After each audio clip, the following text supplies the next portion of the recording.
bato bana partout balandi émission na biso mbote lisusu mbote parce que lelo tozolobela lisolo oyo bandeko ngana lali nazwi pongi te bato bazobenga ngai butu moi rabi ebisa biso nanu ya solo eske mama Laure Mbongo akufi mama Laure Mbongo oyo wapi oyo abeta musique chrétienne oyo amwasa papa Christian Lema to ya wapi oyo mama Laure Mbongo ka moko toyebi abeta musique chrétienne mama Laure akufi lisusu na nini wana bani okanza banzemu naye yawe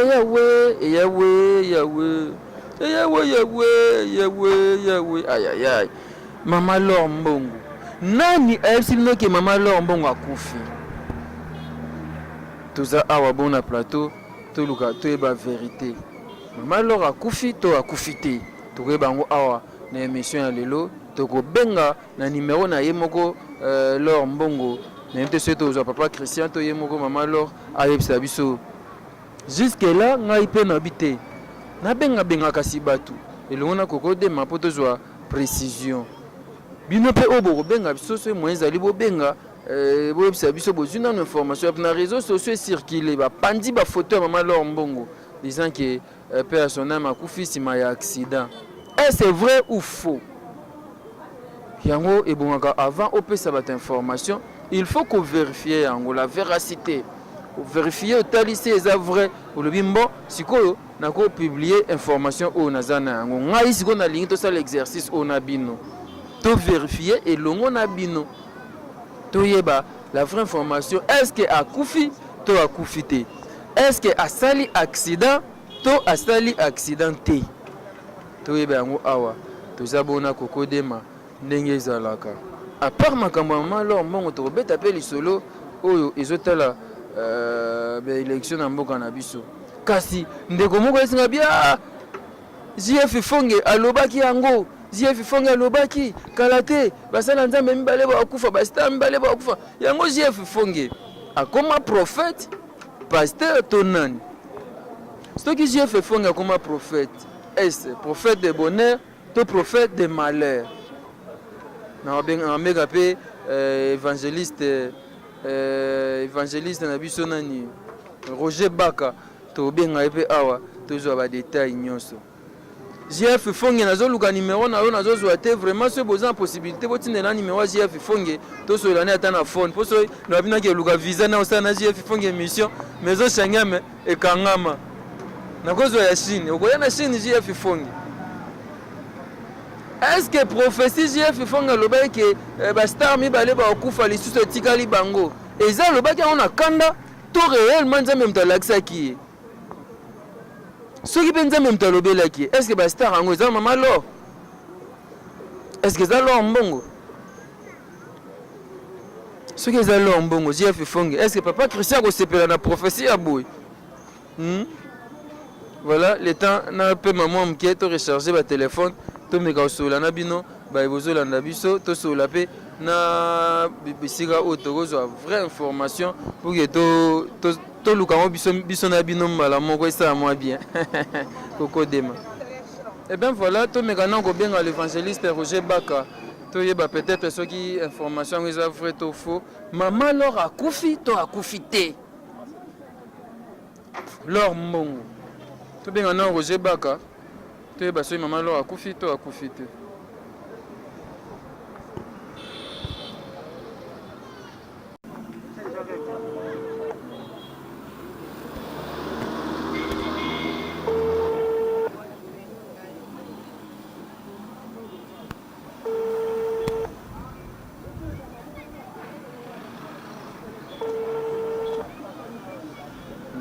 Bien.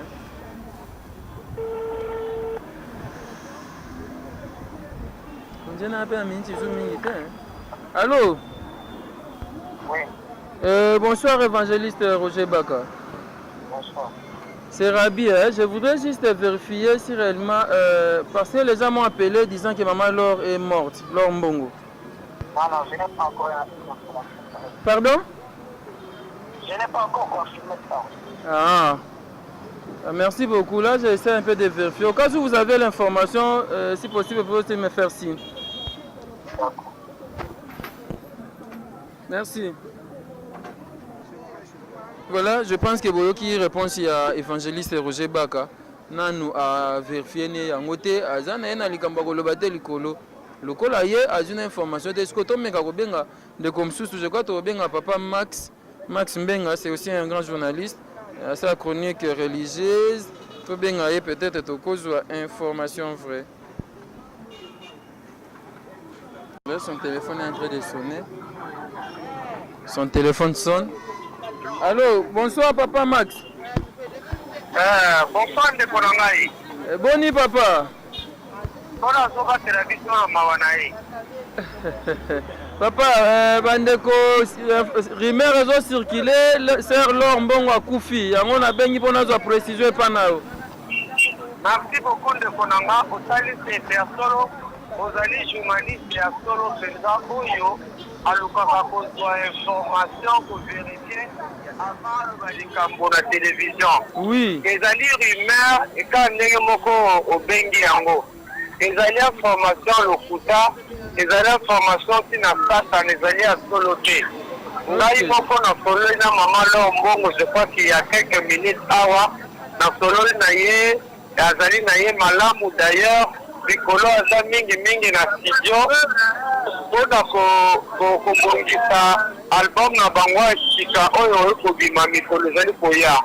Donc ezali malamu te bandeko apesaka information lokuta bongo. Ça veut que biso nyonso un jour tokokufaka, mais mpona nini kopesa information lokuta ezali malamu te. Donc ezali vraiment information ya sata na bana nzambe bazala kinda na bango babondela mpona ndeko na bango mama Laure Mbongo nzambe azala na ye mpe mosala na ye kende. Mais bandeko bapublie na bareseau sociaux babi auti kosala nde accident asali accident te. Asali accident mpe azali na hôpital te, akufi mpe te abeli te, azali na ye en bonne santé. Ok. Merci beaucoup papa Max. Mais mpona bandeko oyo bazo circuler ba information ya mabe, bandeko ba journaliste mosusu olobi nini?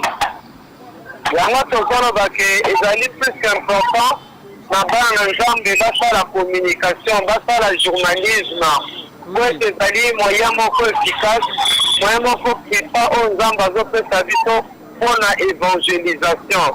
Donc kosenga kaka na baninga ete tosala mosala oyo na bo elongo bani lokuta ezala malamu mingi te na mosala oyo tosali pamba te ezodisqualifie biso, ezopesa témoignage na biso et puis bato bazala confiance na biso te.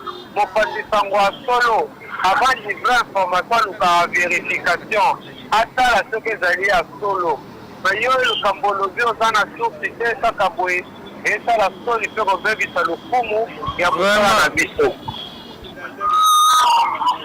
Merci beaucoup papa Max, nzambe azala na yo. Vraiment merci beaucoup mpona mpona mosala monene ozali na kosala. Merci. Eh bien voilà, je pense que vous avez compris. Là, je venais d'appeler le frère Max Mbenga. Boyebia, c'est un journaliste à ça la mingi chronique religieuse. Aza plus na makambotali église et autuko sola maman Laure Mbongo Kalate. Je pense que Boyoki Nenge Moka Lobby, maman Laure Azana est très bien. Azo préparé Koutou disque Oya Sika, Bagobimsa Kalate Awa. Titre nango Kiminga Yebsa Nango le titre, oh là là, j'ai perdu. Eh ben na benga sur évangéliste Roger Baka tonatika nanga pour toujours des informations vraies. Muto auti ko sola na maman Laure Mbongo sikoyo moins de 5 minutes apesi biso vraie version de bandeko bozana poto papa papa Davin papa divin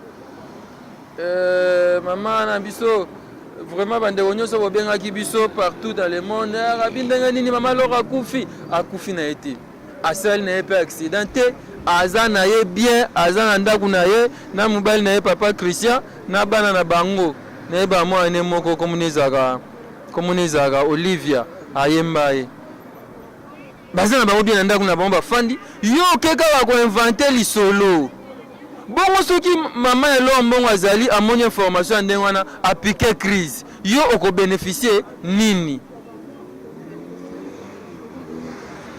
Muto fani na mobali na bani na ndako bazolia na bango kitoko basisi kolia babioki ale famille eza na bona kimia yo ozokende koinventele lisolo ke akufi kokodema na ete so omonaki image oyo bapublie na bareseau sociaux bazopanza yango mama lor akufi yo moto abomi ye accident ngo asalaki wapi accident ngo asaleli na nzela nini papa Davin abenga depuis Irlande papa Davin merci à toi na bandeko bopesanga confiance pour na lukela bine information vrai na lukaka ngo na source na perdaki numéro ya mama Lor Mbongo yango bomoni na bengi ndeko oya journaliste auti ko sola mama Lor kalate ye petanga yoki tika na benga mama Lor boni bebsinga ke yo kufi bon mutango kufi ozo sola ne lisusu akomi mort vivant ndebso ngato ba akomi mort vivant mutakufa lamuka to ndenge nini ezalaka te totika baspéculation totika kocircule bainformation ka ndenge wana ya bien te ana famille ana bandeko soki baleki na ye bayoki to bakoko na bango nayebi te soki koko ne akufa deja soki koko ne ayoki likambo boye koko apike crise koko azozela avote ake na baélection na décembre wana esiko bolinga voix moko ekweya eza ya majorité ya dauphin to ya opposition toyebi te koko ye moko ayebi voix na yengaka apesa pa banai eke koko apike crise anga ye leo mongo akufi koko apike crise omoi teke perte totika makambo oyo mutu soki asali oza na posa bayeba yo bacoka to mpe ozoluka base luka na ndenge famille na bino ti to mpe oluki na ndenge bakamarade na yo namonaka base moko mwana mwasi oyo nani asalaka sindi oyo mosusu ya moluba meze 30 na mobali na ye basalaka base na bango etambola mpe mokili meze 30 aza mabe mobali na alobi boye esali boye basali base na bango yo soki olingi osala base sala mpe base ya yo na mobali na yo to ya yo na bandoko na yo na batata mwasi na bino okesala base na kombo ya mosali ya nzambe mama Lor Mbongo asali na accident te aza na ye très bien aza à l'aise na ndako na ye na bana na ye na mobali na ye bafin na bango kimia bazoprépare kuta album oyo ebimakala mingi te awa titre nango ekimi ngai naokade ya mwa nzembo ndambo eza kitoko c'est bon toke na biso malembe na suka lisolo na biso ifela benga évangéliste Roger Baka ifela benga pasteur Amos Mbayo moyena benga eza nango lisusu te po tozwi confirmation précision tosala mosala na mwa mayele topesa bato information oyo eza vrai esa malamu mingi tokomi na suka reportage na biso nzambe apambola koko dema oyo aza esima bilili nzambe apambola mama Emily Nzemba apambola papa Davin depuis Irlande apambola frère Magloire na Irlande Mag Fondation apambola mama Emily Nzemba motema tuti pepele ya mbetolo Fabrice Nteka le boss américain Fiston Bastien de FB international ya Samito mukubwa na bosani yote apambola Élisée Walesa apambola vraiment bandeko tout balandaka biso maman d'être de la foi mère Michel Epolo apambola bino tout ope bo souhaiter nga ba joyeux anniversaire merci pa na bino wana amona koko dema oyo aza réalisateur na biso awa simbi bilili merci mingi pa na bino Dominique Kiele mwana musakata Dominique Kiele na bosani ote papa Duval Kasongo Muyaka qui se respecte merci à trop et pas nayo merci mingi et pas bandeko tout oyo baolanda biso na moni l'œil ma vinga l'œil na présenter pe kaka ba joyeux anniversaire ndenge ezala kaka so rabi ma vinga joyeux anniversaire ma vinga tout joyeux anniversaire na bango et ça là moi bien merci na bino tout boso fils Kinkela Angel Kinkela na bosani ote Mirakosi ya bino ya ngwana veut dire mama Lor Mbongo aza na bien bolanda susu te o batindi message mama Lor akufi batindi photo ozomona wana mama Lor akufi pe son âme asala accident kolanda yango te sikoyo nde photo luka toyeba information wana euti wapi nani abimisi yango et pourquoi mama Lor bisika aza nzambe apambola famille ya mama Lor tu boza na poto bapetite sœur na ye banani nzambe apambola bino nyonso nzambe apambola koko dema koko dema lelo koko dema vraiment koko nzambe mpe na bosani yo te merci koya gobe lisha fumu abilele Charlie Malula na bosani ote bino tu nzambe azana bino tokutemba asima numéro ya sika